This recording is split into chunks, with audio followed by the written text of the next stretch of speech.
Bien, les vamos dando la bienvenida a todos los participantes que están ingresando. Vamos a esperar unos minutos mientras se van acoplando más participantes para dar inicio, ¿sí? Bienvenidos.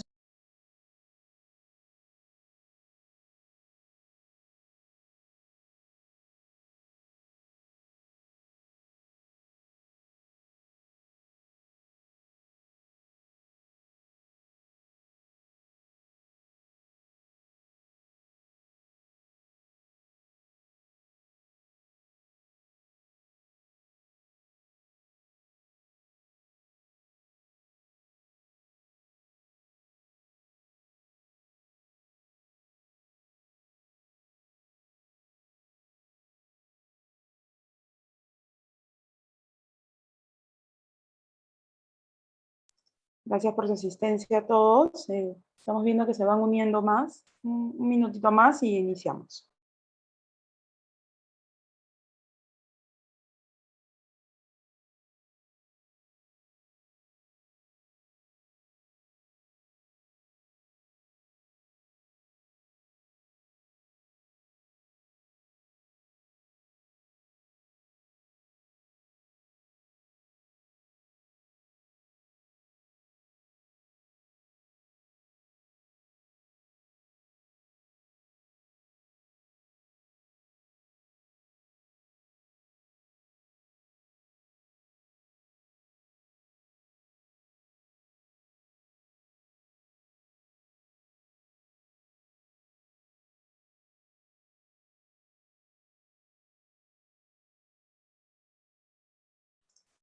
Bien.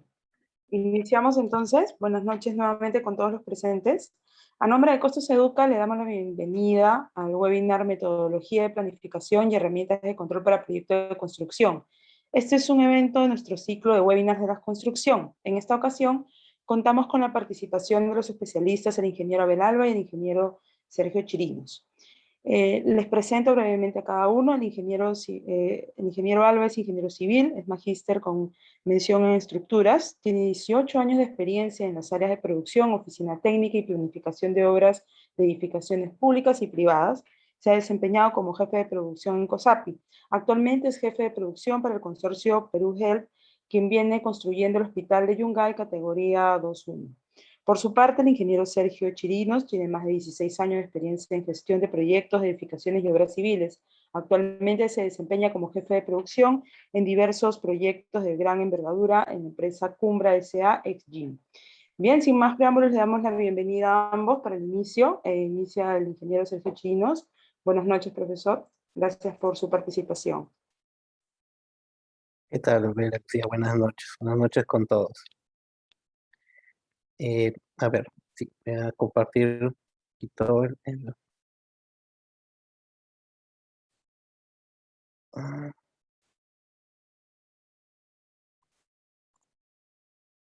si llega a ver, si no, si se llega a ver lo que estoy compartiendo, ¿no? Ya, a ver.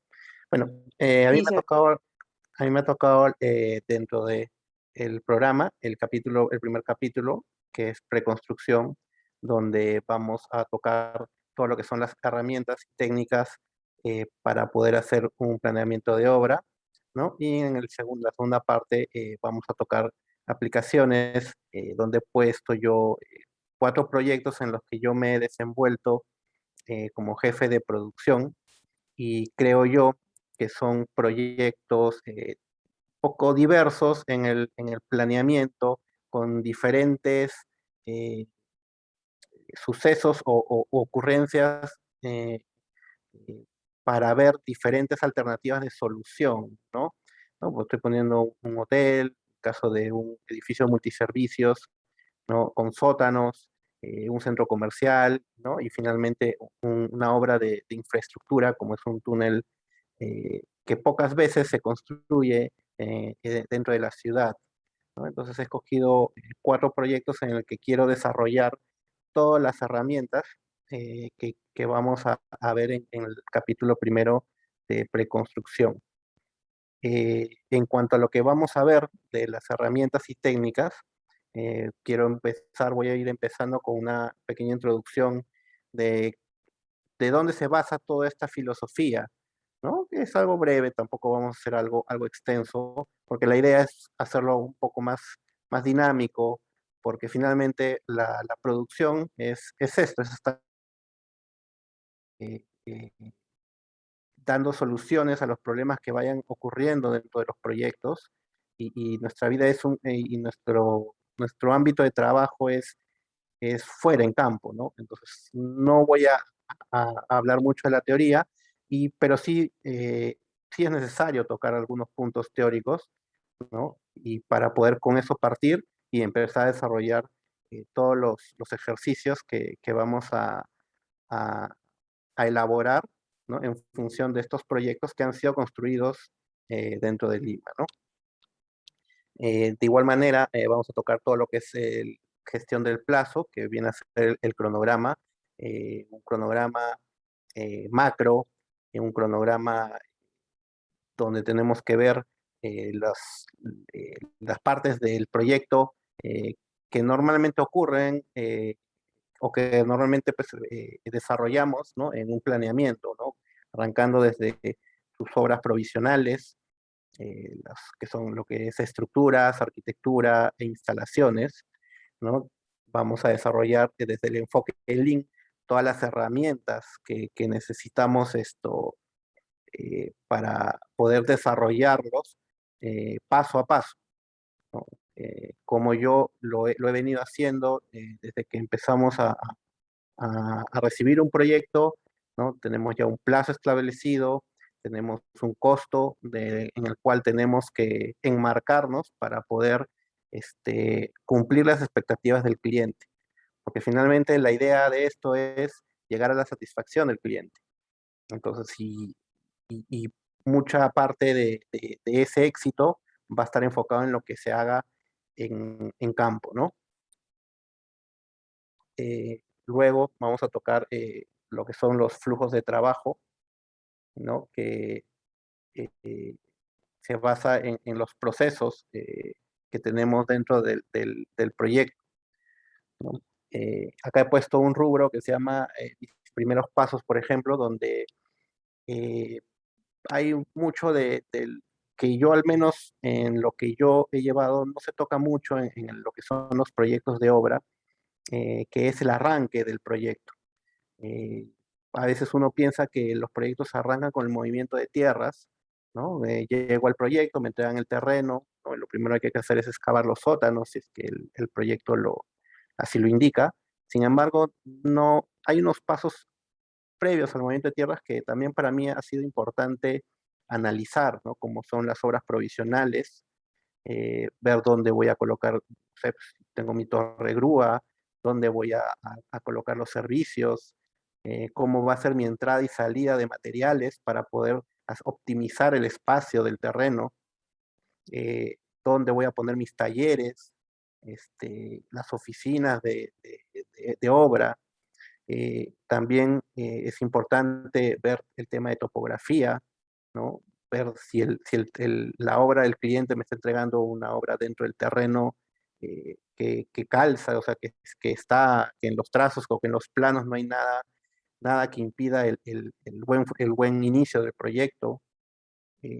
Requerimiento de materiales que necesitamos pedir porque, o sea, no es que a ti te dan el terreno y ya, ok, tómate tus 2, 3 meses para que empieces, ¿no? O sea, a ti te dan el terreno y al día siguiente ya tienes que estar empezando a hacer obra. Entonces, hay unos primeros pasos, como yo le llamo, que es importante resolverlos rápidamente, ¿no? En poco tiempo, para que la obra empiece ya a caminar. Entonces, por eso es importante para mí esta primera etapa, que es previo al inicio del movimiento de tierras, ¿no? Y de ahí iremos desarrollando ya en lo que son sectorizaciones y trenes de trabajo, ya las partidas tradicionales del proyecto de obra, pues que es movimiento de tierras, estructuras, ¿no? Arquitectura, instalaciones, ¿no? Y puesta en marcha, ¿no? Con lo que digamos, el ciclo de vida de un proyecto hasta que se le entrega al cliente, ¿no? En el tema de dimensionamiento de cuadrillas, tenemos que ver mucho de lo que tiene que ver con índices de producción, Nosotros tenemos metrados que arrancan de un presupuesto. Sin embargo, esos metrados tienen que pasar una revisión por el área de producción, tienen que ser revisados, tienen que ser desmenuzados, porque claro, en un presupuesto te van a decir que tienes que vaciar 1.500 cubos de concreto, tienes que poner 10.000 metros cuadrados de encofrado. Sin embargo, es necesario desmenuzar por etapas, por sótanos, por pisos, por sectores, tus metrados, porque tienes que determinar las cuadrillas este, con las que vas a armar tu frente de trabajo. Necesitas saber cuántos fierreros tienen que hacer, cuántas columnas, cuántos carpinteros tienen que encofrar eh, una o dos o tres placas al día. Tienes que vaciar 200 metros cuadrados de losa por día. Entonces es importante que el metrado del presupuesto sea desmenuzado por el área de producción, ¿no? Para poder eh, eh, hacer el buen dimensionamiento del personal y de esta manera llevar un control adecuado, porque nosotros tenemos que retroalimentar a la oficina técnica. La oficina técnica nos va a pedir a nosotros los reportes de avance, nuestros índices de producción, porque de ahí vamos a evaluar si vamos a obtener un margen positivo o un margen negativo, y de esto depende, ¿no? De el éxito del proyecto como compañía constructora.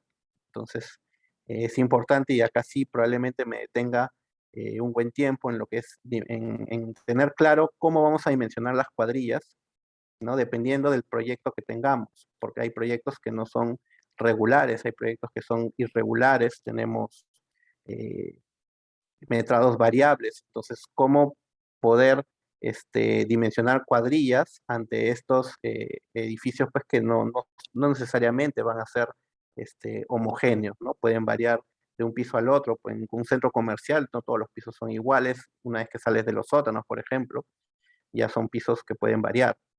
Entonces es importante también saber proyectar este tipo de cambios, ¿no? Eso lo vamos a ver en el dimensionamiento de cuadrillas. En lo que es las herramientas de Last Planner, bueno, ahí viene ya todo lo que es el desarrollo del OKG, plan semanal y plan diario, análisis de restricciones, ¿no? Donde acá tenemos que plasmar todo lo que vamos a desarrollar eh, en el proyecto. Y este es un reporte que continuo, o sea, no es que se hace una sola vez y va a funcionar, no, porque la obra es cambiante, la obra le pueden ocurrir día a día, le van a ocurrir eh, problemas, día a día vamos a tener que resolver eh, cualquier vicisitud que se pueda generar, ¿no? En el transcurso del proyecto, y entonces estos documentos o estos reportes van a cambiar, tienen que cambiar, son dinámicos. Entonces, es importante también saber cómo desarrollarlos, entenderlos, ¿no? Para qué sirve cada uno y por qué son importantes de hacer, ¿no? Porque finalmente estos tres documentos son la guía con la que se va a coordinar en campo con los capataces, con los trabajadores, el cumplimiento para poder llegar a la meta final de entrega del proyecto. Dentro de todo este marco, tenemos que enfocarlo también en lo que es el BDC, ¿no? El virtual, perdón, lo que es el BDC. Entonces, vamos a ver cuál es el enfoque que le vamos o el beneficio que nos va a dar enfocar con esta nueva herramienta, ¿no? Poder dar el correcto enfoque con esta herramienta para poder generar un trabajo planificado, ¿no? Porque en las obras tradicionales, como se ha venido ejecutando en los últimos años, eh, tenemos muchos problemas de solicitudes de información, planos que no están compatibilizados, eh, esto, los sistemas, sobre todo de instalaciones, cada uno trabaja independiente, entonces, claro, o sea, al final del proyecto, cuando estás viendo instalaciones, se cruzan todos los sistemas y no hay una compatibilización y esta herramienta, el enfoque que le vas a dar previo al planeamiento y la ejecución del proyecto, te sirve para justamente mapear muchísimo antes el trabajo. Entonces, esto te va a permitir que tú puedas hacer un look ahead o un plan semanal y un plan diario que debería estar libre de todos estos inconvenientes. Pues todo eso también al final se tiene que dar ese enfoque desde el PDC, ¿no? Básicamente eso es lo que vamos a ver en lo que es el capítulo 1 de preconstrucción, ¿no? Donde, bueno, este, voy a ir preparando, se va a ir preparando esta parte de la clase, ¿no? O del programa. No sé si de repente, no sé si vemos ahorita las preguntas o de repente Abel continúa con el siguiente capítulo.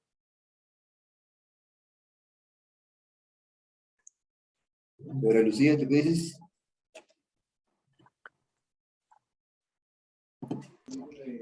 No sé, si hay preguntas, ¿tiene alguien alguna pregunta para seguir con el siguiente capítulo?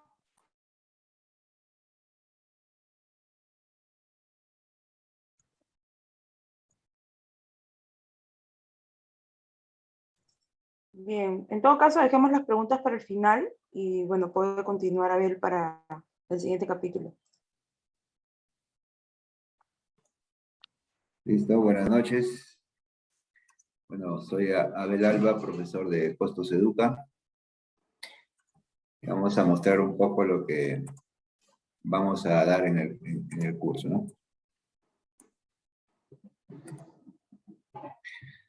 Bueno, básicamente, el curso de metodología de planificación y herramientas de control para proyectos de construcción. En mi caso voy a tener a cargo lo que es herramientas de control. Un poco que ya me presentaron al inicio. Y el tema que vamos a tener a cargo es, el primero, herramientas para el control del PPC o el porcentaje de plan completado, y las herramientas para el control del PCR o porcentaje de restricciones levantadas. En la primera parte, lo que es las herramientas para el control del PPC, vamos a aprender cómo medirlo.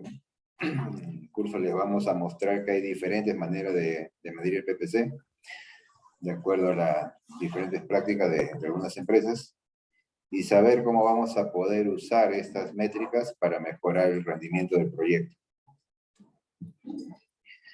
Vamos a ver, como le dije, qué cosa es lo que mide, qué significa el porcentaje que nos arroja, qué significa. Vamos a saber cómo medir, vamos a ver diferentes maneras de medir este PPC, como le digo, hay diferentes maneras. No todos manejan el mismo procedimiento, la misma metodología. Luego vamos a ver el análisis de las causas de no cumplimiento. En el momento que tengamos tareas no cumplidas, tenemos que hacer un análisis para poder identificar la causa raíz. Eso es lo más importante para no volver a repetir el incumplimiento. Luego tenemos que aprovechar y ver las oportunidades de mejora. Cuando estemos analizando, nunca vamos a tener una meta, nunca debemos estar satisfechos con nuestro desempeño. Siempre tenemos que buscar la mejora continua. Esa es una práctica que tenemos que mantener siempre presentes. Y también vamos a evaluar y revisar la variabilidad en el PPC. Es muy importante que esta variabilidad sea mínima, sea reducida. Eso es lo que también tenemos que buscar. A veces no es solamente llegar a un alto porcentaje de cumplimiento, sino también de llevar una constante en este cumplimiento.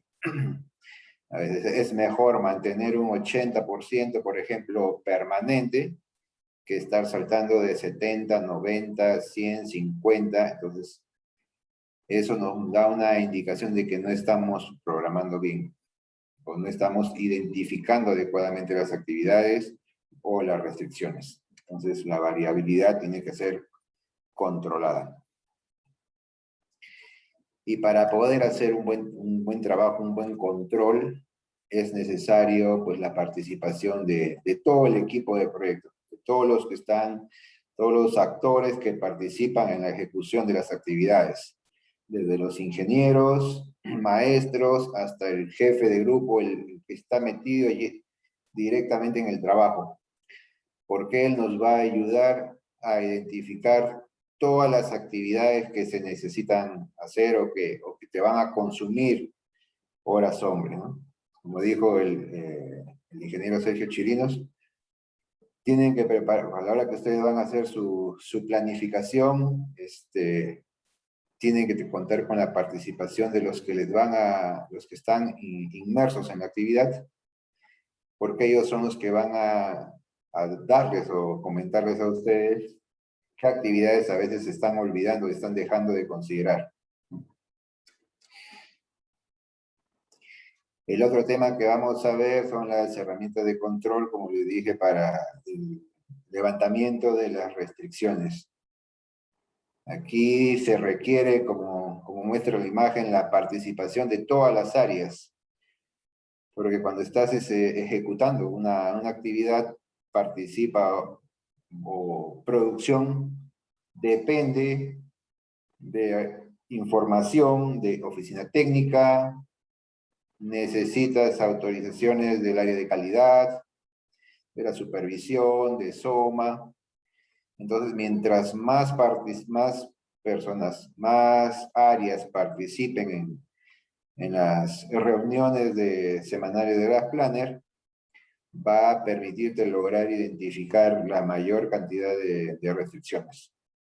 Entonces aquí vamos a aprender, en este capítulo, vamos a aprender a identificarlas a tiempo, métodos de control y seguimiento para no parar el flujo del proyecto. Lo que buscamos, lo que tenemos que tener claro es que nuestra meta es mantener un flujo continuo. Esa es una expresión que aprendí hace unos años y es la clave para lograr el éxito del proyecto. Que el proyecto termine a tiempo, es necesario que el flujo no pare.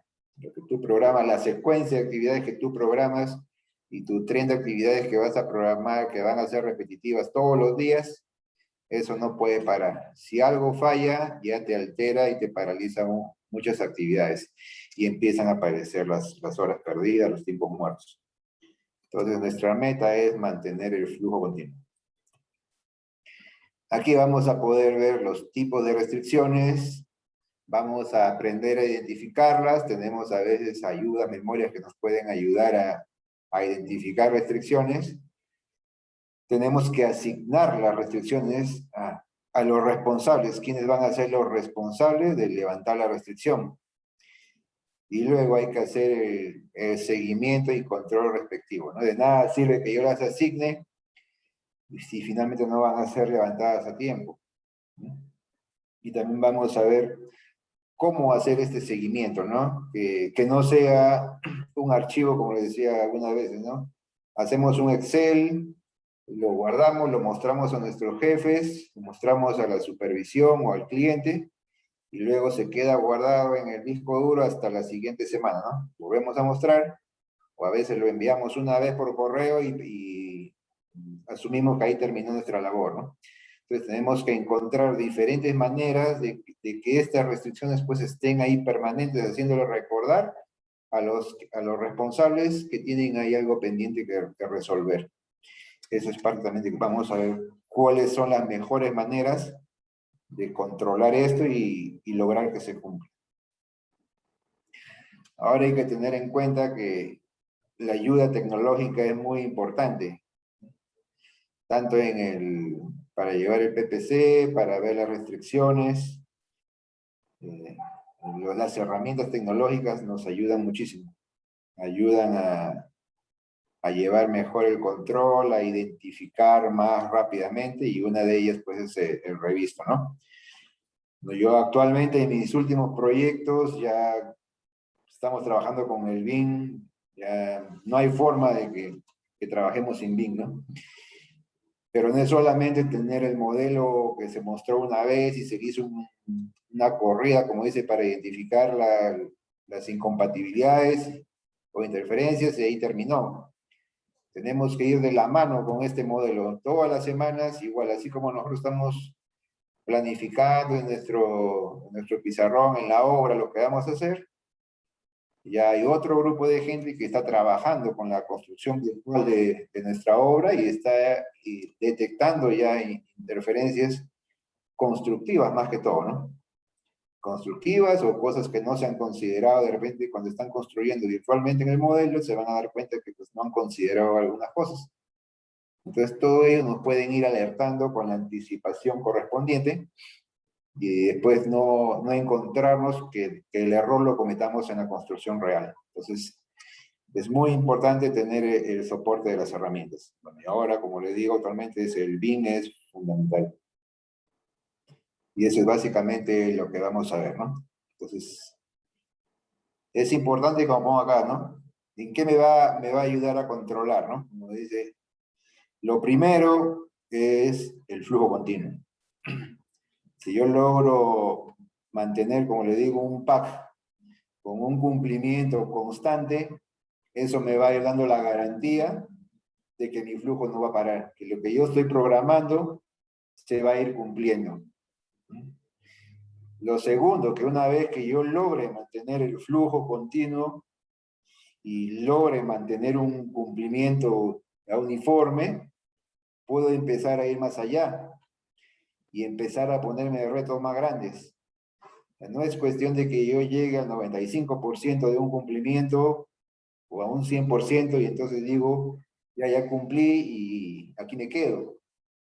Entonces, tenemos que ponernos retos. Ya estoy cumpliendo, estoy avanzando el ritmo, ¿qué más puedo hacer para mejorar el resultado de mi compañía? Pues empezar a mejorar la productividad, ¿no? Me pongo metas más altas, empiezo a aumentar el rendimiento de los trabajadores, ¿no? A exigirles un poquito más y voy a ver que pueden ir rindiendo, ¿no?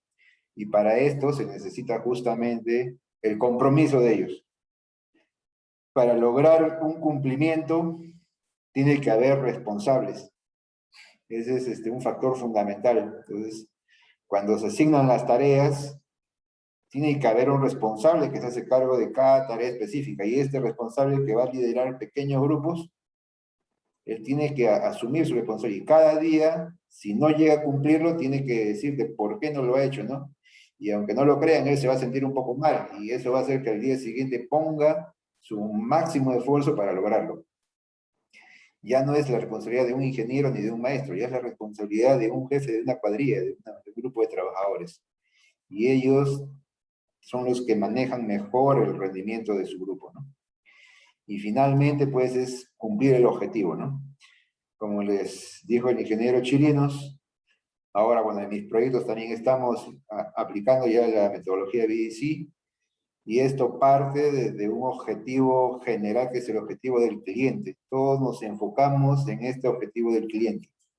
Y este objetivo es cumplir el proyecto, el alcance total en el tiempo previsto. Y entonces, para cumplir este objetivo, justamente necesito estas herramientas de control, ¿no? Que me van a garantizar, como les dije, que la obra vaya en un ritmo continuo y pueda llegar a un buen término. Esto es lo que vamos a ver finalmente en el curso. Entonces, espero que sea de su interés. Y bueno, si tienen alguna pregunta, pueden ir preparándolas. Les dejo esta lámina de ejemplo. Este es un resultado que tuvimos en el proyecto de los Panamericanos en la Videna. Si ustedes ven en la mano izquierda, nosotros, bueno, cuando empezaron ahí la obra, tenían un PPC muy bajo, ¿no? Menos del 60%. Y arriba ven la curva que empieza a bajar, es la curva del SPI, ¿no? Que se notó que se empezaban a ir atrasando en el proyecto. Poco a poco iba a ir retrasándose. pero luego que se implementaron estas herramientas, poco a poco va cambiando, ¿no? ¿Y en qué consistió implementar las herramientas? En fortalecer las sesiones de Last Planner, fortalecerlas, buscar la participación de todos los involucrados para que te ayuden justamente a poder identificar las verdaderas causas de por qué no se estaban cumpliendo las actividades que se estaban programando. Poco a poco ahí van soltando, van dando la información y ellos mismos van programando las actividades siguientes. Y ellos mismos te van alimentando de las necesidades que se tienen para poder cumplir las metas. Y poco a poco entonces el cumplimiento fue mejorando, mejorando, y automáticamente tu SPI también va mejorando. Y eso te permite llegar pues a un buen término, y es lo que se tuvo pues en el proyecto de la Viena, ¿no? Eso es todo lo que les tengo que mostrar, así que ya les dejo abierta la sala para sus preguntas.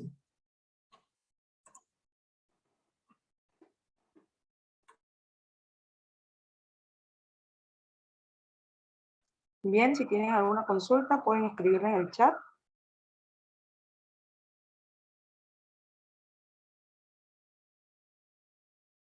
Ahí Juan José Prieto dice, ¿cuánto tiempo antes se hace la preconstrucción antes de iniciar la obra?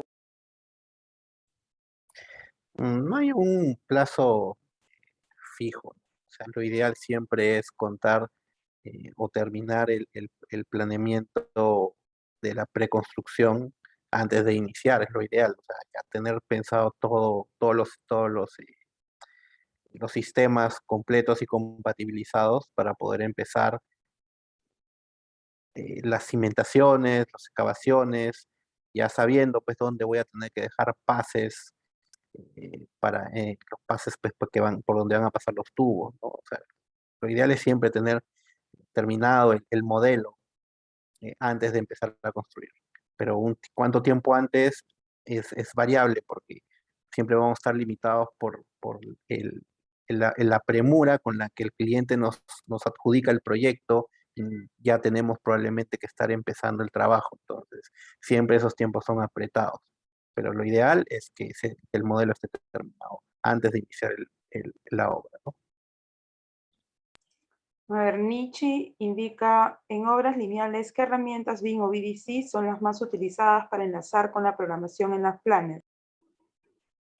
Aquí, bueno, básicamente, BDC requiere de tres herramientas en este caso, ¿no? Que una es el BIM, las sesiones ICE y lo que es el Last Planner netamente, ¿no? Entonces, ¿cómo están enlazadas? Es que BIM y BDC son, perdón, BIM y ICE son el soporte para la producción, para Last Planner.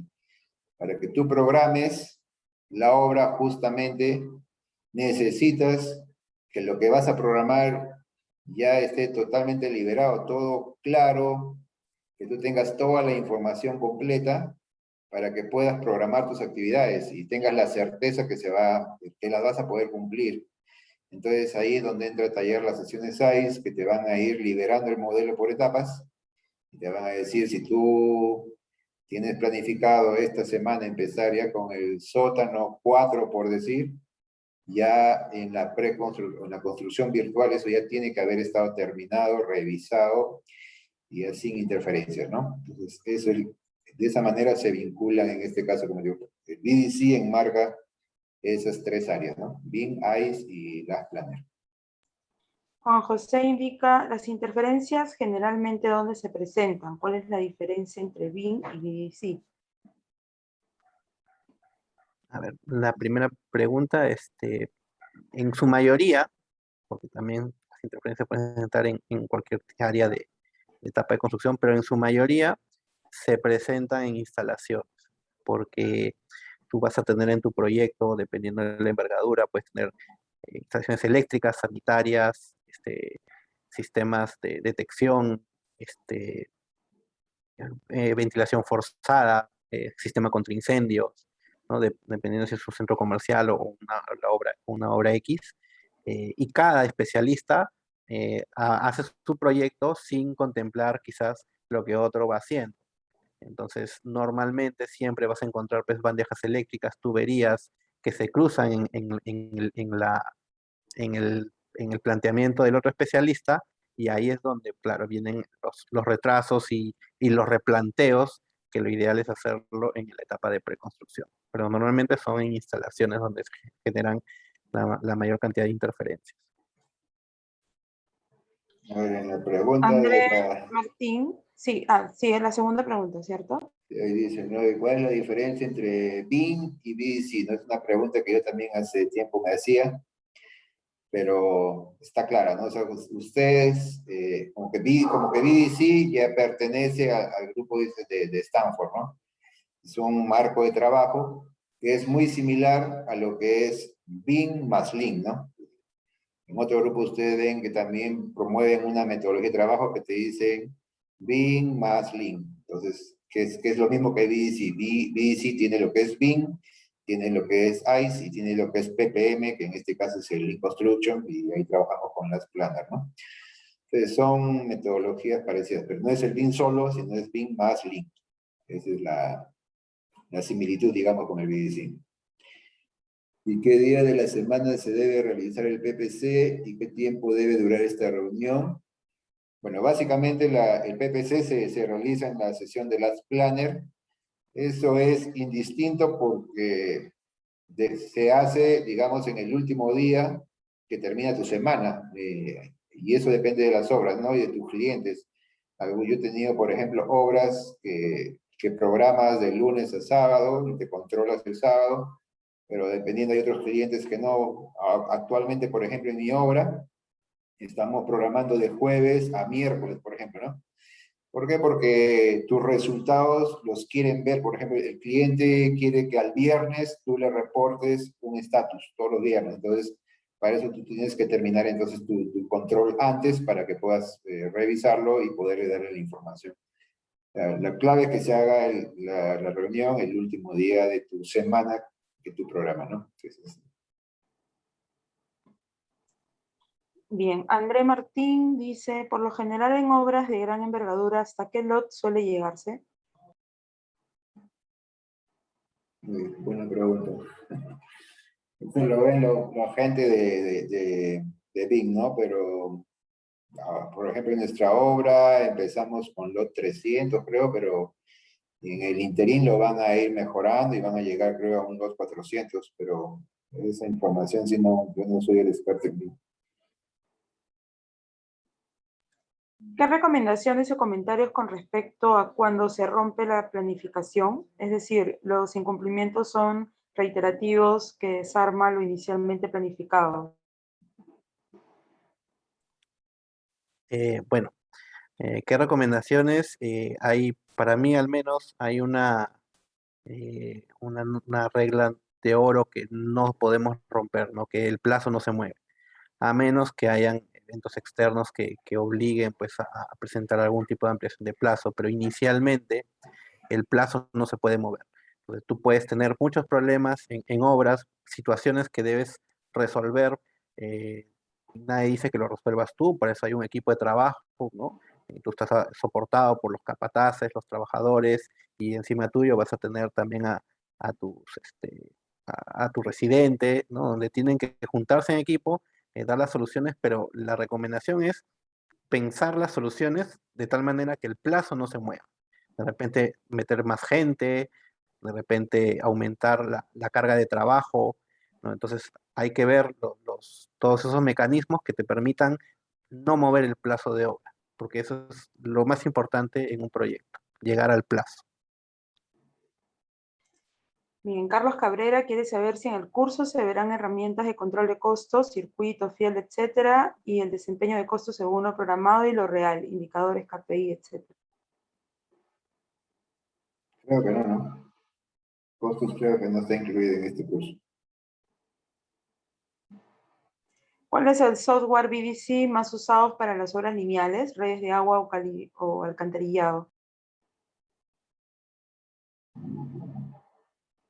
Buena pregunta, ¿no? No sé si tipo de obras aplicando BDC, yo no tengo por qué, no sé si lo habrás tenido la oportunidad.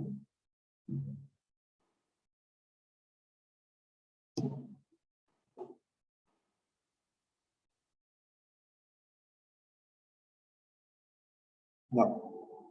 Una última pregunta es, dentro del programa se plantea paralizaciones por fiscalizadores, por tiempo de entrega de proveedores, etcétera, o se usa otra metodología. No entendí la pregunta, ¿me puede repetir? A ver, indica, dentro del programa se plantea paralizaciones por fiscalizadores, por tiempo de entrega de proveedores, etcétera, o se usa otra metodología. No está clara la pregunta, me parece. No. Depende si la puede devolver. A escribir, sí. A ver. Usando el Lean en la planificación, ¿en qué tiempo se reduce el tiempo de entrega comparada con la construcción clásica? Bueno, ahorita la construcción clásica en realidad es usar Lean. Esa es ya, o sea, no hay, tú ya no puedes construir si no te usas como soporte todo lo que te indica el Lean Construction, ¿no? Entonces ahorita prácticamente yo lo considero como que el Lean Construction es la construcción clásica. Si se realiza el planeamiento inicial en base a trenes de trabajo, ¿este plan y sus actividades sirven para el desarrollo del cronograma o el cronograma se elabora de manera independiente? ¿Cómo hacer que las planner y el cronograma trabajen juntos? No, siempre van a ir de la mano, siempre van a ir de la mano. O sea, tú necesitas arrancar siempre de un macro y va a ir e ir desmenuzando el proyecto hasta tener un planeamiento micro, ¿no? Pero en todo momento tú estás haciendo planeamiento y en todo momento vas a hacer un cronograma, ¿no? Lo que pasa es que vas a llegar a un momento en que tú tienes todo un proyecto, que tienes, digamos, un bosque, y de ahí tienes que empezar a ver árbol por árbol para poder desarrollar el trabajo. Bien, y la última pregunta, ¿cómo se podría integrar las metodologías ágiles? Bueno, ahí hubieron ejemplos, justo estaba conversando en un momento con el ingeniero Ismael, que es uno de los expertos creo, en metodologías ágiles, que se trató de implementar en edificaciones, ¿no? Y creo que lo llegó a lograr en un edificio de viviendas, pero esto básicamente necesitas actividades muy repetitivas para que puedas ir mejorándolas, por ejemplo, y como él lo hizo, ¿no? Como dicen cuando tienes muchos, por ejemplo, muchos departamentos, muchas oficinas iguales, la metodología ágil lo que te permite es terminar uno, evaluar rápidamente cómo lo puedes mejorar o qué te equivocaste, hacer el segundo, vas mejorando, reduces el tiempo, haces el tercero y así. Vas terminando uno cada vez que vas terminando uno y haciendo uno nuevo, puedes ir mejorándolo, ¿no? Pero esto requiere por eso que sean proyectos que tengan etapas o pequeñas partes que puedas terminarlas y que te permita pues hacerle el análisis respectivo, ¿no? Nosotros lo hacemos un poco cuando hacemos las sectorizaciones, por ejemplo, ¿no? Si logramos tener sectorizaciones iguales, que es lo que tratamos de buscar generalmente en edificios altos o con varios pisos, o que sean edificios largos, pero que sean bastante simétricos y regulares. También llegamos a hacer eso porque vamos analizando, terminamos la semana y si tenemos 5 lotes que haber hecho en esa semana, podemos evaluar en qué fallamos en cada uno, por ejemplo, ¿no? Y si no hemos fallado y hemos cumplido todo, pues como les decía, podemos ver cómo mejorar. Podemos ahí ir aumentando la productividad, ¿no? Entonces, en realidad también, cuando tienes la opción de hacer cosas repetitivas con bastante tiempo, en una línea de tiempo, entonces sí te permite aplicar estas metodologías ágiles, ¿no? Que es básicamente revisar y ir mejorando pequeños entregables. Bien, bueno, damos por concluido nuestro webinar. Muchas gracias a nuestros expositores, Abel, muchas gracias Sergio, a todos los asistentes también. Con este webinar hemos querido compartir información importante sobre las metodologías de planificación y herramientas, pero a su vez también darles a conocer algunos temas que desarrollaremos en nuestro próximo curso, ¿no? Al cual Los invitamos a todos a participar. Es el curso de certificación en gestión de producción de obra organizado por Costos Educa. Contará pues con la participación del ingeniero Eric Prince, también con Abel y con Sergio. Y en el curso también se desarrollarán, entre otros temas, casos de infraestructura, obras civiles, ingeniería, plantas y edificaciones, ¿no? Y solo para los presentes en este evento tenemos una tarifa especial, la cual queremos compartir para las primeras 5 personas. El monto, bueno, acá hay un error en el último dígito, es 490 soles, solo para 5 cupos, o los primeros 5 inscritos, ¿no? Entonces esperamos a todos que puedan participar del curso. Y nada, agradecerles nuevamente. Cualquier consulta, tienen ahí los datos de contacto, teléfono, correo. Y bien, con esto concluimos y nos despedimos hasta una próxima oportunidad. Muy buenas noches a todos. Buenas noches. Bye. Buenas noches, gracias.